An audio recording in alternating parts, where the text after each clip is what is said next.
Katulad ng sinasabi natin 'no, na habang, nagwi-witch hunt sila sa mga Duterte, sari-saring akusasyon lalo na dito sa confidential fund ni VP Sara ay malaya naman sila yung mga congressman 'no.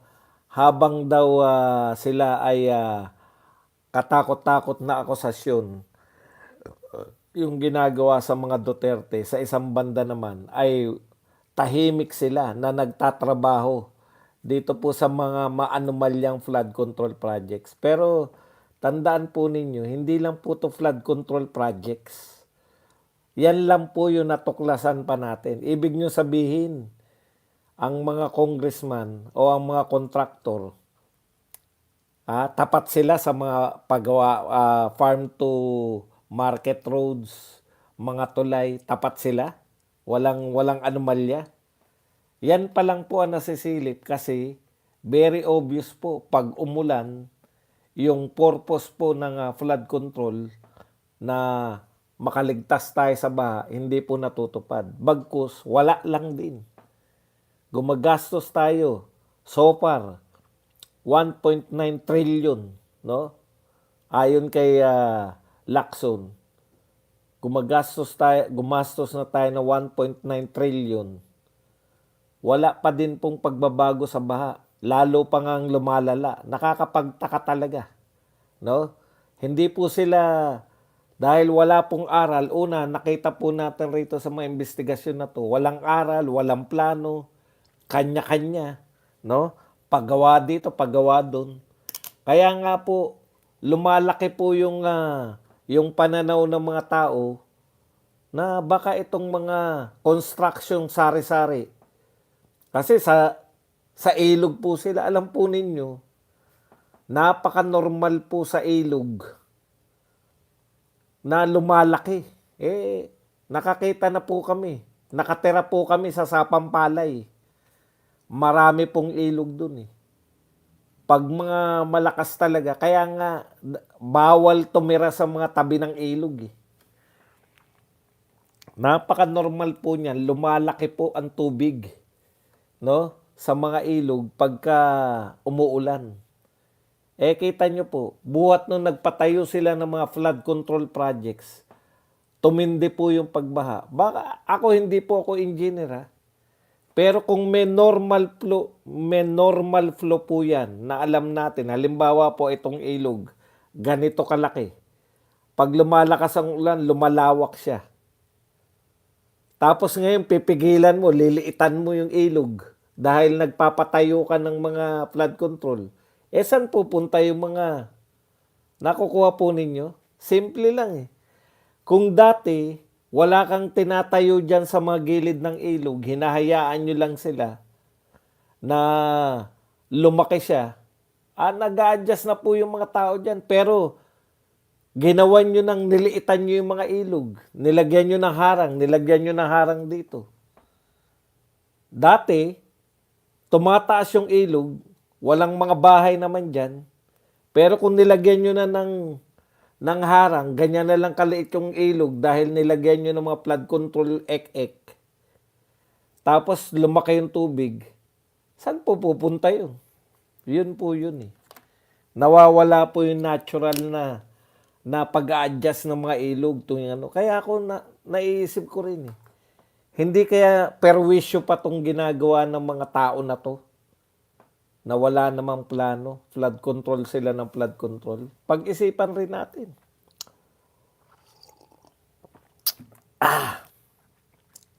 Alam nyo po, uso.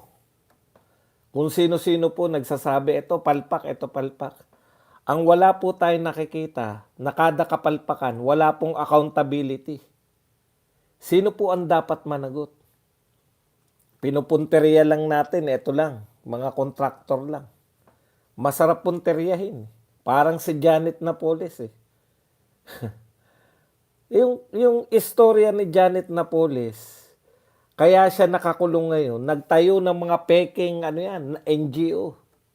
Gawa kayo ng NGO, popondohan. Sino magpopondo? Mga senador, mga congressman. Peke yung mga NGO. Nauso po yan dati. O, yan po yun. Kaya po may pork barrel yung mga tutulong sa mga peking NGO.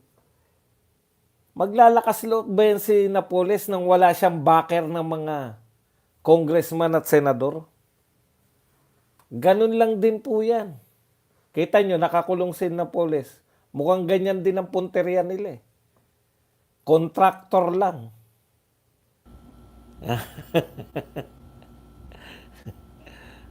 Tignan nyo to. Wala rin direksyon. Sino po yung pinagpapaliwanag nito ng mga congressman sa pamumuno ni Redon, ni Terry Redon? COA naman ang kanyang sinisisi. Bakit daw? Tama po, meron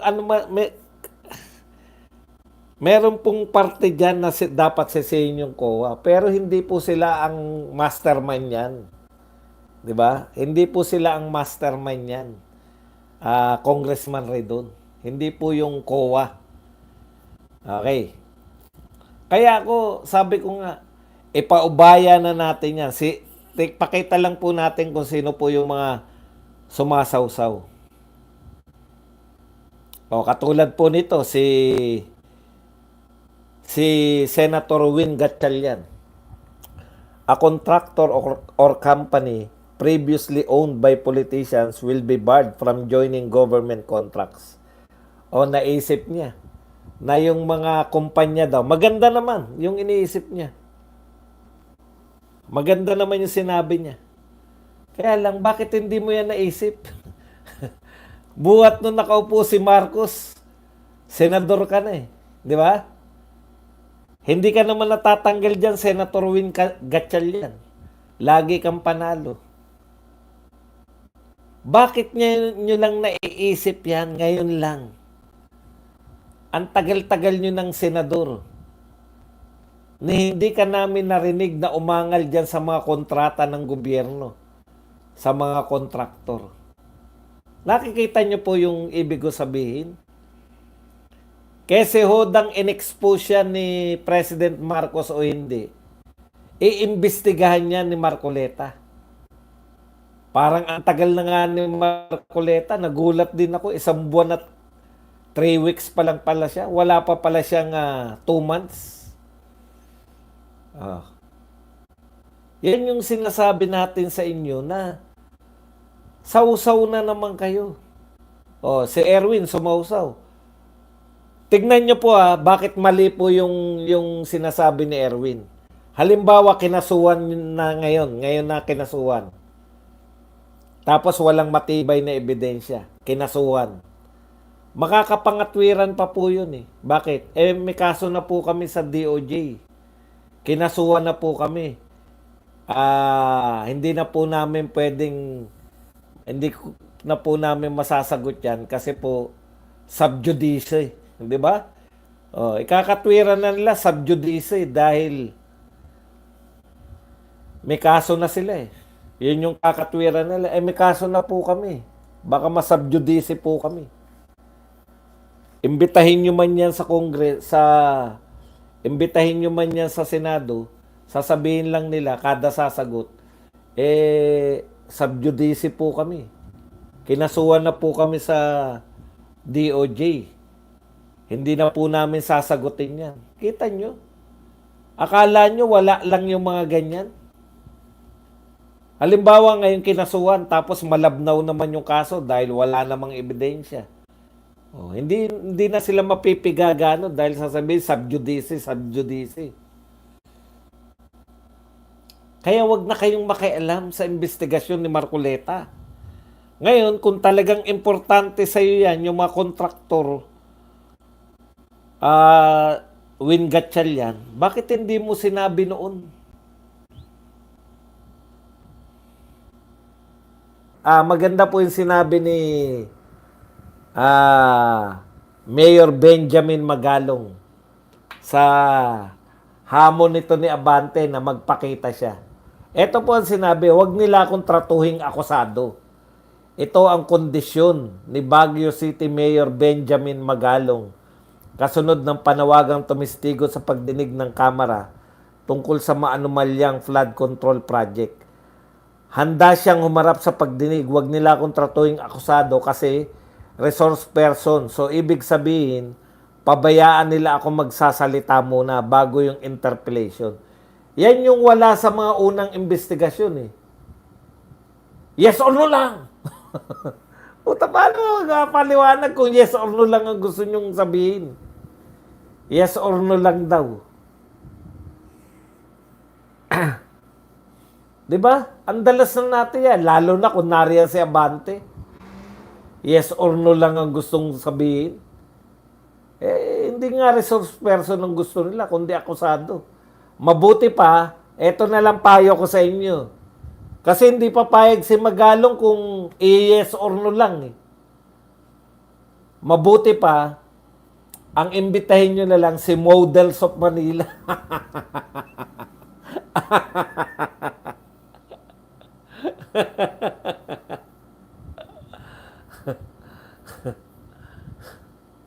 Investigador ka ba, Digong? Haha. Good aim, hindi ko nakuha. Pasensya na, linawin mo nga, parang dapat ba akong tumawa dyan, Larry? Hindi ko makuha eh.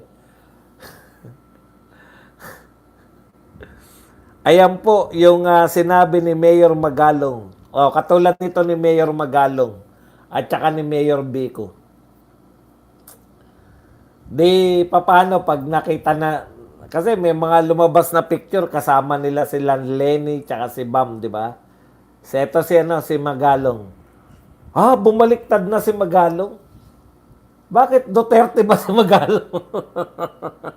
Hindi naman po Duterte si Magalong. Kaya po natin sila pinupuri. Dahil kapuri-puri po yung ginagawa nila. Ikalawa, hindi naman niya binabanata si Tatay Digong. Ano ba masama? Wala naman tayong absolute na kinamumuhian. Si Ontiveros lang tsaka si Dilima. Bakit mo kamumuhian si Magalong porket hindi...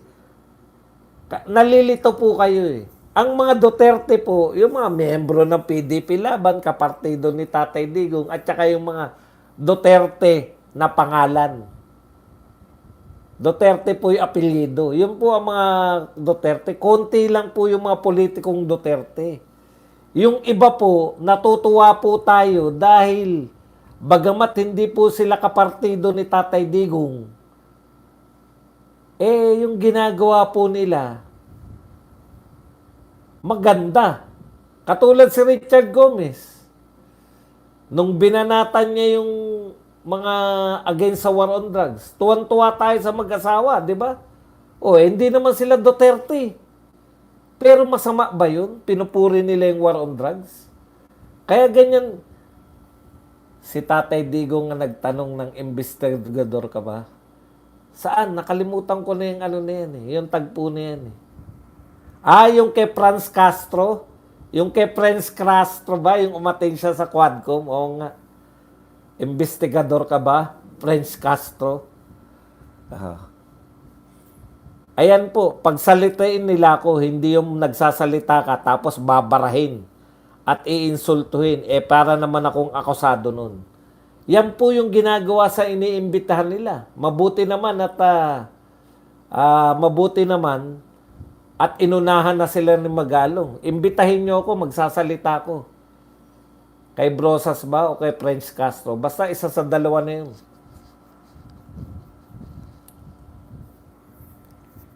Nakita na ni Magalong yan kung paano yung mga resource person nila balatubain.